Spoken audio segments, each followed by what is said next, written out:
사랑이 시작되면 그건 연애가 아니고요. 마치 신경계에서 일어나는 생존 프로젝트가 되는 것입니다. 이제 이 사람이 사라지면 나는 나를 유지할 수 없다. 이게 바로 스스로 자기 혼자 기능하는 것이 힘든 사람이 관계에 매달리는 진짜 이유입니다.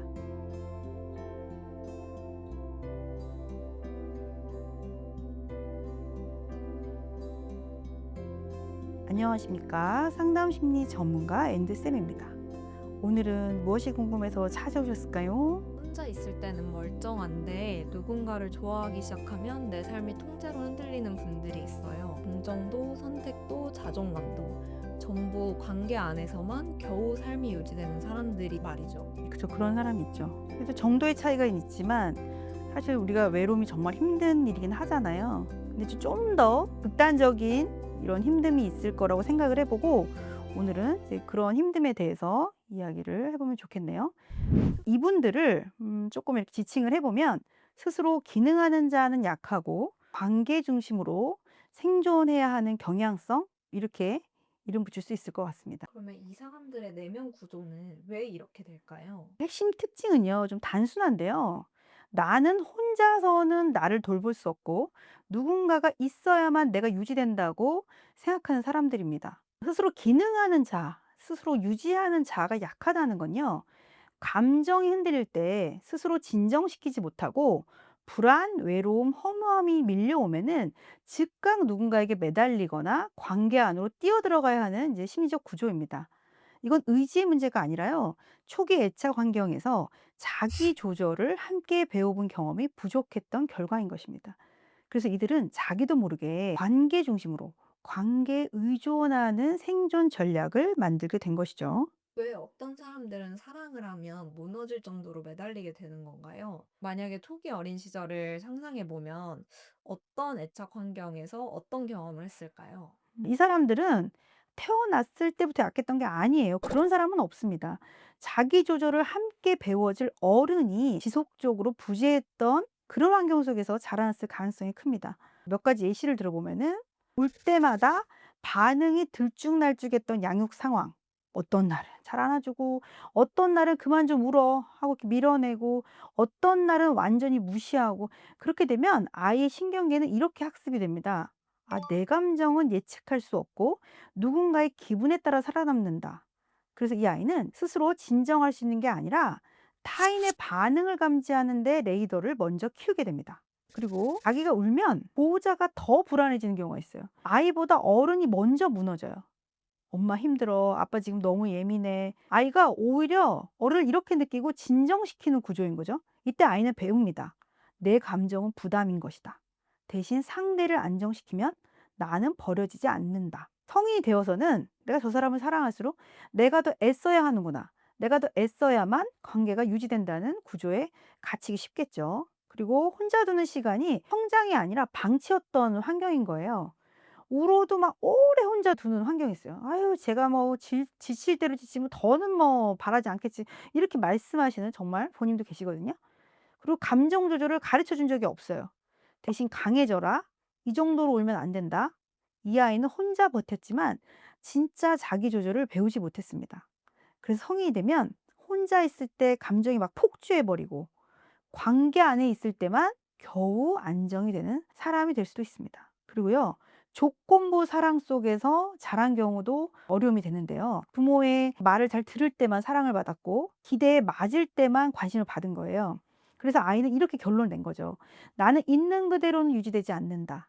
결국 연애에서도 사랑받기 위해서는 자기를 계속 바꾸고 맞추고 희생해야 되는구나, 이렇게 된 것입니다. 또는 보호자가 정서적으로 곁에 없는 사람이었던 경우에도 그럴 수 있는데요.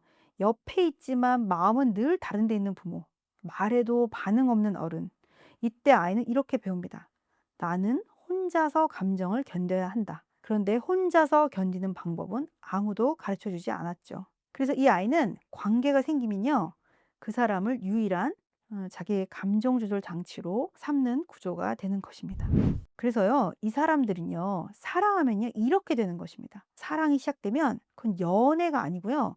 마치 신경계에서 일어나는 생존 프로젝트가 되는 것입니다. 이제 이 사람이 사라지면 나는 나를 유지할 수 없다. 이게 바로 스스로 자기 혼자 기능하는 것이 힘든 사람이 관계에 매달리는 진짜 이유입니다. 그렇다면 관계 중심 생존 전략이 나타나는 사람들이 연애에서 나타나는 특징적인 패턴도 있을까요? 관계 중심의 생존 전략이 연애에서는 어떻게 나타날까? 조금 그 패턴들을 말씀드려 보면은 한 5가지 정도로 말씀드려 볼 수 있을 것 같은데요. 이제 이런 사람들이 연애를 시작하면은 관계는 사랑이 아니라요. 마치 산소를 공급받는 것처럼 자기한테는 죽고 사는 문제가 되는 거예요. 예를 들면 상대의 반응으로 하루의 기분이 결정되고, 혼자 있으면 공허하고 불안이 몰려와서요. 힘든 관계도 못 끊어요. 그리고 상대가 헤어질 것 같으면은 막 애교를 부리든지 희생을 하든지 눈물, 집착을 막 폭발해 가지고 매달리게 되죠. 그리고 연애 중에는 또 뭐 그런대로 멀쩡해 보이는데 이별하면은 완전히 붕괴돼요. 누가 보면은 '와, 진짜 저 사람 사랑받기 위해서 목숨 걸고 사는 사람이구나.' 뭐 이렇게 보일 수도 있어요. 이 사람들의 진짜 고통을 겉으로 보면은 되게 의존적이고 미성숙해 보이지만요. 이들의 마음 깊숙한 곳에는 이런 신념이 숨어 있습니다. '나는 혼자서는 감당이 안 되는 존재야.' 그래서 이들은 사랑을 선택하는 것이 아니라 사랑에 매달려서 살아남기 쉽습니다. 그러면 이런 패턴에서 벗어나기 위해서는 회복하기 위해서 무엇이 필요할까요? 관계 중심적인 이런 삶에서 벗어나기 위해서 이제 반드시 필요한 훈련들, 요렇게 좀 이름 붙여 볼까요? 제가 이제 상담에서 많이 같이 이야기하는 것들인데요. 첫 번째는요. 감정 분리 훈련을 해야 합니다. 지금 불안한 거는 관계가 아니라요. 내 지금 감정이다. 내 지금 신경계에서 일어나는 문제이다. 이렇게 생각해 보는 거예요. 그래서 이제 감정 일기를 쓸 때 어떻게 쓰냐면 오늘의 불안했던 상황들을 적어 보고, 그것이 무엇으로 촉발했는지, 촉발한 시점, 어떤 트리거, 상대의 표정, 어떤 말, 행동, 나에게 주어진 그 자극들을 써 보는 거예요. 그리고 나는 그것에 어떻게 반응했는지 나의 반응들을 써 보고요. 그래서 내가 쪼끔 그 사람하고 바로 요구하고 매달리지 않고 내가 나를 달랠 수 있었던 방법들이 있으면은 찾아보고 또 이렇게 기록해 보는 거예요. 그리고 두 번째로는 관계 밖에서 나를 진정시키는 연습을 해 보는 건데요. 불안할 때 막 이 사람 저 사람에게 먼저 연락하기 전에 스스로 10분 정도라도 감정을 지연해 보는 규칙입니다. 나 되게 불안해. 나 너무 힘들어. 누구한테 통화해야 돼." 이런 게 아니라, 어떤 분이 막 애인한테 카톡 100개 한 거 저 봤거든요. 진짜 100개, 진짜 세 봤어. 90 몇 개를 하루에 보내는 거예요. 그럼 애인이 거기에 답변을 하루에 한두 개 하는 거죠. 어떻게 답변해 주겠어. 이렇게 누구를 바로 찾는 게 아니라 10분 정도 자기 혼자만의 시간을 만들면서 '아, 나 지금 이런 기분이네.' 느끼는 건데, 혼자 호흡해 보고 잠깐 산책하고 물 한 잔 마시고 좋은 음악 듣고 이러면서 혼자서 자기를 진정시켜 보는 시간들을 계속 갖는 거예요. 그래서 내가 나를 스스로 살려보는 경험을 반복하는 것입니다. 그리고 세 번째는요. 제가 이렇게 분산 투자하라 그래요. 애착 대상을 다양하게, 다변화하게 이렇게 갖고 가는 거죠. 연인을 유일한 나의 정서 조절 장치로 쓰는 구조가 아니라 이제 거기서 벗어나는 거예요. 친구나 멘토나 상담자, 어떤 분은 무슨 피싱 전화 온 걸 안 끊고 그렇게 대화를 한다고 하던데, 하여튼 다 분산 투자를 하는 거야. 어디다가 그냥 나에게 필요한 그런 역할을 해줄 대상들을 좀 분산시키는 일상의 구조를 이제 만들어 보는 것입니다. 별별 짓을 다 하는 것 같죠? 근데 우리가 아무튼 좀 더 나은 내가 되는 것은 이렇게 어렵습니다. 그런데 이 별것 아닌 것 같은 행동들도요. 절실하게 매달려서 한다는 건 뭐냐면 나를 계속 관찰하고 더 좋은 사람으로 성장하려고 잡고 간다는 거예요. 저희 영상도 맨날 뭐 그런 얘기 하는 거고요. 아무튼 오늘도 저희 이야기를 들어 주셔서 감사합니다.